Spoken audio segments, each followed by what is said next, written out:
House, sabi ng News 5, House panel open to probe franchise of Levistes founded solar firm, 'no? Mukhang iimbestigahan po ng Senado, mga kapwa niya, mga senador, yung, ayan nga, yan yata yung pagbebenta ng prangkisa, eh. Biruin mo sabi ni Ombudsman Remulla, oh, "Batang-bata ka pa, ninenegosyo mo yung prangkisa. Eh, kung nakuha mo ng libre tapos ibebenta mo ng gano'n kamahal."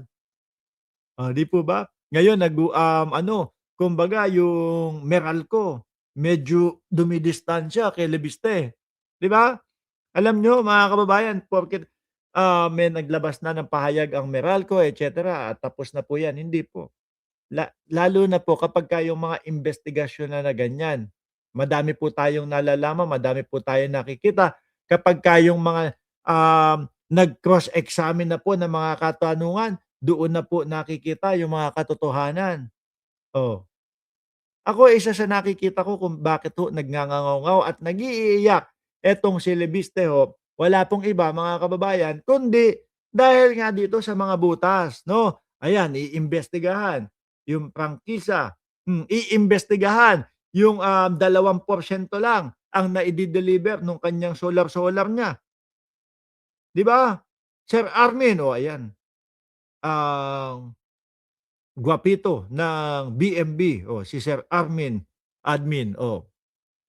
The House Committee on Legislative Franchise is open to investigating possible violation of the franchise granted to a solar energy firm founded by Batangas First District Representative Leandro Lebiste, a lawmaker said on Monday. At eto masaklap po mga bossing.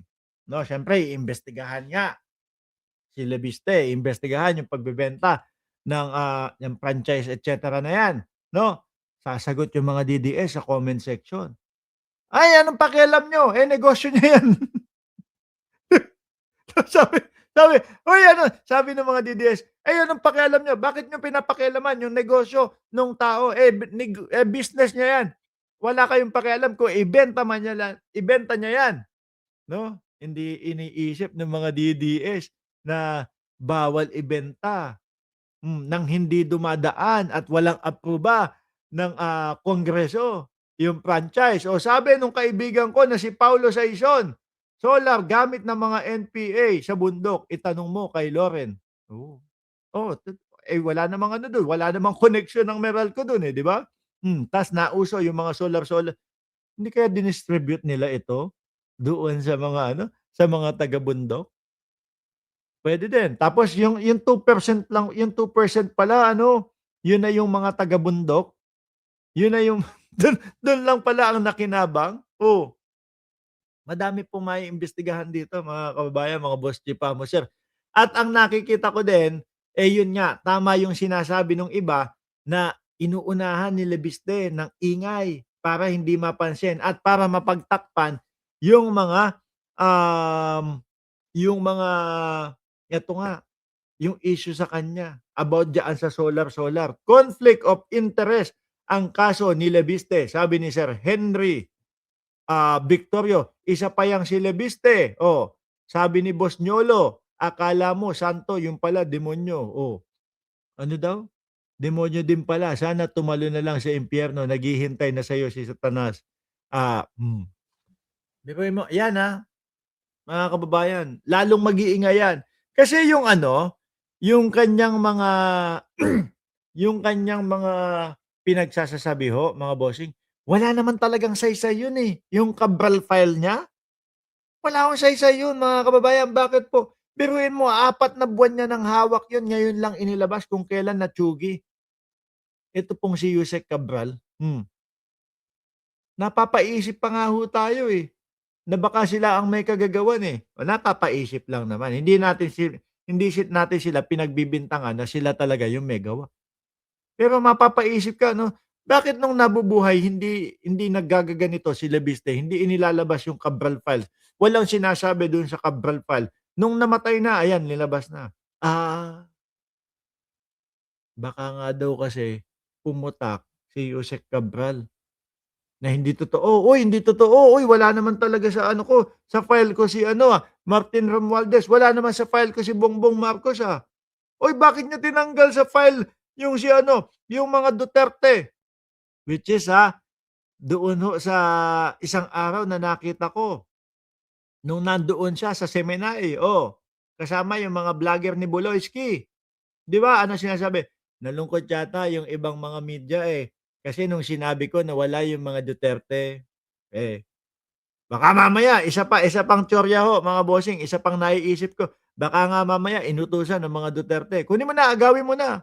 Bakit kailangan agawin? 'Di ba, bakit kailangan pilitin? Agawin mo na, 'no, para sa gano'n, matanggal yung mga pangalan namin dun. Wala ho yun, kumpara dito.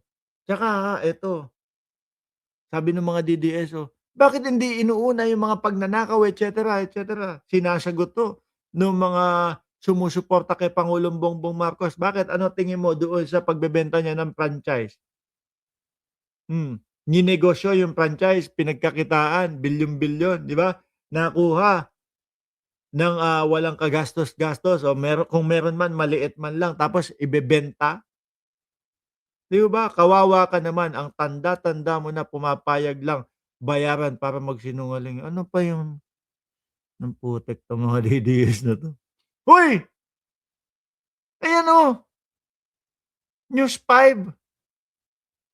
Tapos ako sasabihin mo nagsisinungaling. Ayan, News 5, kanina pa ako nagsasalita dito, 50 minuto na ako nagpapakita ng mga materyales dito. Ayan, may mga pinapakita. Kanina pa kita hinihintay, ang tagal ko naghihintay ng DDS. Ikaw lang yung naglakas ng loob tapos yan lang din ang sasabihin mo, bayaran na naman si Mark Ramos. Naku ng putik naman yan. Na sinasabi mo sinungaling ako, hindi mo madepensahan yung idol mong si Lebiste. Hindi mo madepensahan yung idol mo, sila Pulong Duterte. Ano ba? Sa bardagulan ang labanan diyan, patalinuhan, pagalingan mambwisit. Yung mga pinapakita niyo parang pabobohan yata ang ano niyo, ang lakaran ninyo, pahinaan yata ng ulo, Kasi yung mga pinapakitang mga kinokomento nila, pampahina ho ng ulo. Wala, hindi maidepensa.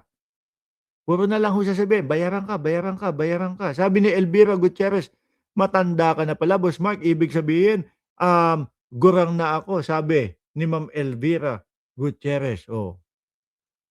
Mga DDS, Ang matanda yun "Hoy DDS, hoy Brad, ang matanda yun nandun nakakulong, nandun sa loob ng oblo." 'Di ba? Hmm, yung nandoon sa loob ng oblo, yun talaga ang matanda at yun ang medyo malapit na, 'no?